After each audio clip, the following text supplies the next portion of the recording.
उपस्थित सर्व शोकाकुल हो, पराधीन आहे जगती पुत्र मानवाचा, या ओळीची प्रचिती अशा प्रकारच्या घटनांमधनं आणि आजच्या कार्यक्रमामधनं देखील आपल्या सर्वांना येते. आपल्यापैकी कोणीच कधीही कल्पना केली नव्हती की अशी अचानक अजितदादांना श्रद्धांजली देण्याची वेळ ही आपल्यावर येईल. पण दुर्दैवाने आज ती वेळ आपल्यावर आली आहे आणि आज विविध क्षेत्रातल्या लोकांनी अजितदादांच्या बद्दल आपल्या भावना, आपल्या संवेदना, आपले अनुभव या ठिकाणी मांडले देखील आहेत. खरं तर एखादं राज्य ज्यावेळी घडतं त्यावेळी कोणी एक व्यक्ती ते राज्य घडवत नसतो. वेगवेगळ्या वेळी वेगवेगळ्या प्रकारची नेतृत्व त्या राज्याच्या जडणघडणीमध्ये आपलं योगदान देत असतात, आपला ठसा उमटवत असतात. मी हे दाव्याने सांगू शकेन की या महाराष्ट्राच्या जडणघडणीमध्ये इतिहास ज्या नेत्यांचा उल्लेख करेल त्यातलं एक प्रमुख नाव हे निश्चितपणे अजितदादांचं असेल. अजितदादांनी या महाराष्ट्रामध्ये एक जनतेचा नेता, एक लोकनेता अशा पद्धतीची प्रतिमा तयार केली. महाराष्ट्राच्या कानाकोपऱ्याचा पूर्ण अनुभव, त्याची माहिती ही दादांकडे असायची. कुठल्या जिल्ह्यात, कुठल्या तालुक्यात वेगवेगळ्या पक्षाचे नेते कोण आहेत, त्यातले प्रभावी नेते कोण आहेत, त्या तालुक्याचे प्रश्न काय आहेत, या प्रत्येक गोष्टीची नीट माहिती, ज्याला आपण महाराष्ट्राची नस म्हणतो, ती माहिती असलेले अजितदादा होते. आणि विशेषतः एक उत्तम प्रशासक म्हणून जे गुण असले पाहिजे ते गुण त्यांच्यामध्ये प्रचंड होते. अनेक लोकांनी उल्लेख केला, अजितदादांनी अर्थमंत्री म्हणून दीर्घकाळ काम केलं. 11 अर्थसंकल्प त्यांनी मांडले. पण आर्थिक शिस्त हा त्यांचा बाणा होता, तो त्यांचा आवडता विषय होता. आणि कुठल्याही प्रकारची आर्थिक बेशिस्त कधीही ते चालवत नव्हते. अनेक वेळा आपल्याला लोकशाहीमध्ये काही निर्णय घ्यावे लागतात. काही निर्णय लोकाभिमुख असतात पण आर्थिक शिस्तीत बसणारे नसतात. अशा परिस्थितीमध्ये लोकाभिमुख निर्णय ते घ्यायचे, त्याला विरोध करायचे नाहीत.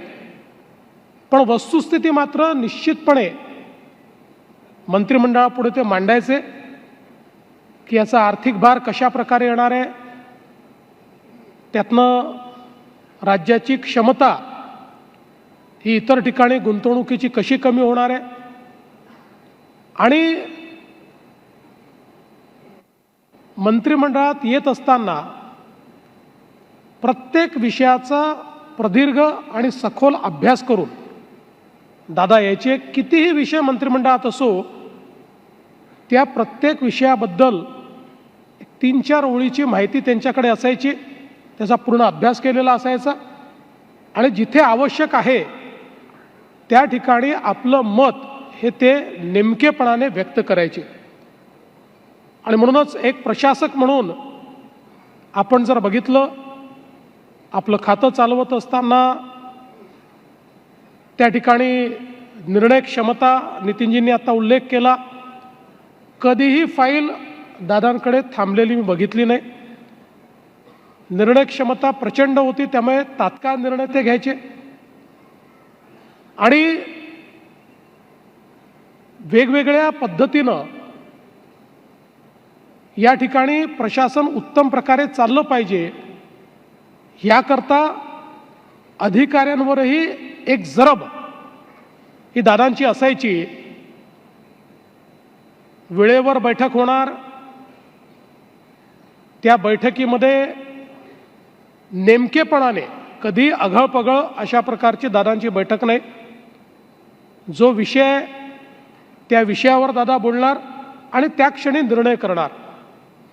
आणि अधिकाऱ्यांनी जर दुसरी बाजू सांगितली आणि ती पटली, तर त्यावेळी त्या बैठकीत असलेल्या आमदारांनाही तुमची बाजू योग्य नाही आहे, ती राज्याच्या हिताची नाही आहे, हे सांगण्याची हिंमत असलेले अजितदादा आम्ही सगळ्यांनी बघितले.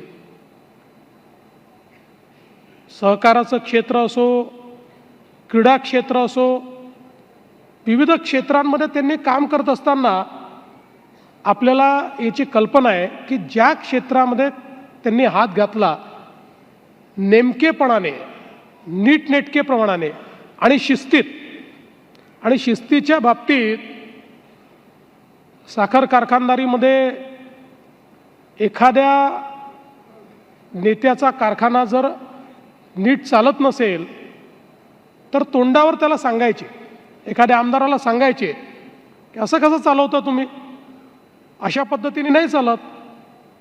त्यामुळे प्रत्येक क्षेत्रामध्ये त्यांची शिस्त होती. म्हणून त्यांनी ज्या ज्या गोष्टी हातामध्ये घेतल्या त्या शिस्तीत आणि उत्तमपणे चालवण्याचा, टापटीपपणे चालवण्याचा त्यांचा नेहमी प्रयत्न असायचा. आणि या सगळ्या क्षेत्रांमध्ये काम करत असताना एक प्रचंड मोठा जनसंपर्क तर त्यांचा होताच, पण त्याचवेळी वैयक्तिक संबंध ठेवणं ही देखील एक प्रकारे त्यांची हातोटी होती. खरं तर दादांच्या बोलण्यात एक जरब होती, त्यामुळे अनेक वेळा कार्यकर्ते, आमदार हे थोडं त्यांच्यासमोर शिस्तीत असायचे, पण त्याच लोकांशी अतिशय वैयक्तिक अशा प्रकारचा संबंध देखील दादांचा असायचा. त्यांच्या सुखदुःखामध्ये दादा सामील असायचे. त्यांच्या अडीअडचणींकरता प्रसंगी संघर्ष करावा लागला तर संघर्ष देखील दादा करायचे. आणि म्हणूनच मला असं वाटतं की एक प्रचंड मोठा गोतावळा हा दादांनी तयार केला. आणि खरं तर एक गोष्ट मी नमूद केली पाहिजे की दादांच्या स्वभावातली शिस्त उभ्या महाराष्ट्राला माहिती होती. आणि कदाचित वेगवेगळ्या पद्धतीने महाराष्ट्राने दादांना श्रद्धांजली दिली असेल, पण त्यातली एक पद्धत ज्यावेळी दादांचा अंत्यसंस्कार झाला, लाखो लोक त्या ठिकाणी हजर होते, प्रचंड मोठा जनसमुदाय होता, पण त्यातल्या प्रत्येकाने दादांना आवडते तशी शिस्त पाळली आणि अतिशय शिस्तीमध्ये लोकांनी त्या अंत्यसंस्कारात देखील भाग घेतला. मी तर असं म्हणेन की त्यांनी आपल्या परीनं दादांना दिलेली ती एक श्रद्धांजलीच होती.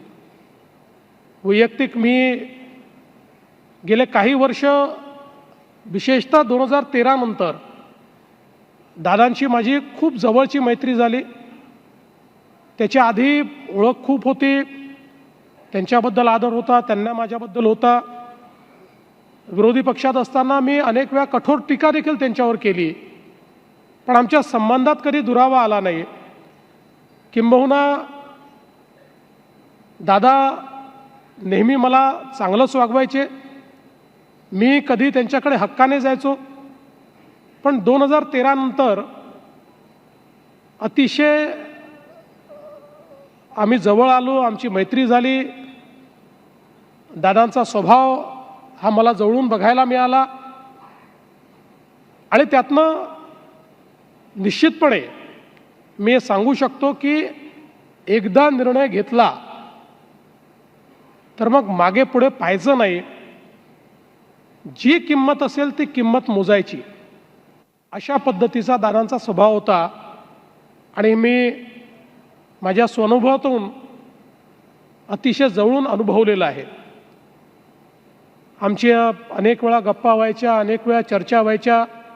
सगळ्या गोष्टी या ठिकाणी सांगता येणार नाहीत, पण मला असं वाटतं की हा जो त्यांचा दृढनिश्चयी स्वभाव होता त्यामुळे राजकारणामध्ये कधी फायदाही झाला, कधी नुकसानही झालं, पण एक त्यांची जी प्रतिमा या महाराष्ट्रामध्ये उभी राहिली की जे बोलतो ते करतो असा हा नेता आहे, थेट बोलणारा नेता आहे.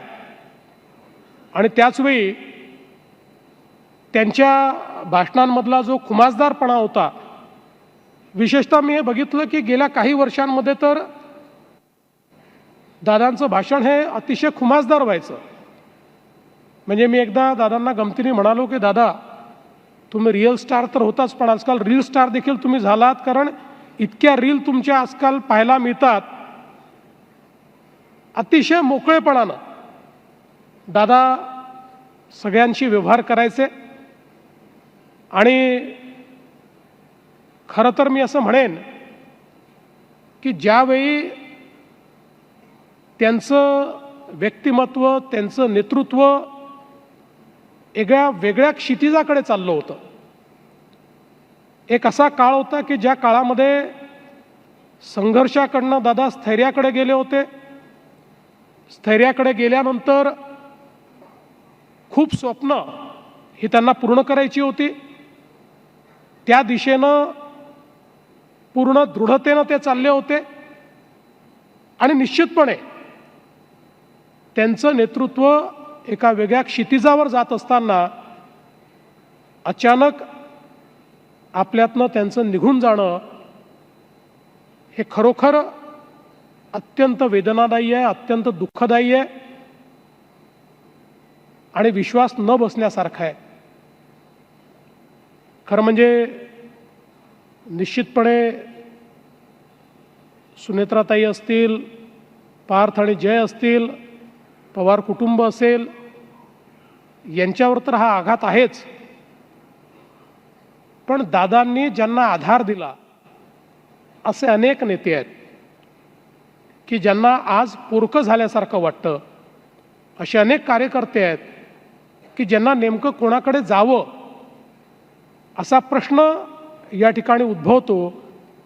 आणि आमच्यासारखे अनेक मित्र आहेत की ज्यांना असं वाटतं की आता पाहायचं कुठे, कारण दादांसारखा एक मित्र, आणि केवळ मित्रच नाही तर मित्र असं म्हणेल की एखाद्या मुख्यमंत्र्यांना अर्थमंत्री कसा पाहिजे तर तो दादांसारखा पाहिजे की निर्धास्तपणे दादा आहेत हे माहिती आहे, हे सांभाळून घेतील, नीट आपली आर्थिक घडी ते बसवतील. अशा पद्धतीनं एक मनामध्ये ठाम विश्वास असताना, आणि खरं म्हणजे दादांनी तर यावर्षी आणि पुढच्या वर्षी अर्थसंकल्प मांडल्यानंतर एक नवीन रेकॉर्ड या महाराष्ट्रामध्ये तयार केला असता. अशा परिस्थितीमध्ये दुर्दैवाने आता तो अर्थसंकल्प मला मांडावा लागतोय. पण मला असं वाटतं की जी आर्थिक शिस्त या महाराष्ट्राला दादांनी शिकवली त्या शिस्तीतच तो अर्थसंकल्प मांडण्याचा प्रयत्न हा मी करेन. आणि आपण सगळे मिळून दादांचे जे स्वप्न आहेत, त्यांचे जे गुण आहेत, त्यांचा जो गुणवत्तेचा आग्रह आहे, क्वालिटीचा आग्रह आहे, सकाळपासनं रात्रीपर्यंत न थकता काम करण्याची त्यांची जी जिद्द आहे,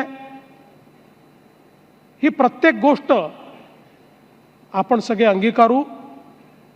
आणि मला असं वाटतं की दादांची स्वप्न पूर्ण करणं आणि या महाराष्ट्राला पुढे नेणं हीच खऱ्या अर्थानं त्यांना श्रद्धांजली ठरेल.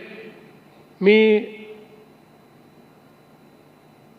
स्वर्गीय दादांना विनम्र श्रद्धांजली अर्पण करतो आणि ईश्वराने त्यांच्या कुटुंबाला आणि आपल्या सर्वांना हे दुःख सहन करण्याची शक्ती द्यावी अशी ईश्वरचरणी प्रार्थना करून माझं बोलणं संपवतो. ओम शांती.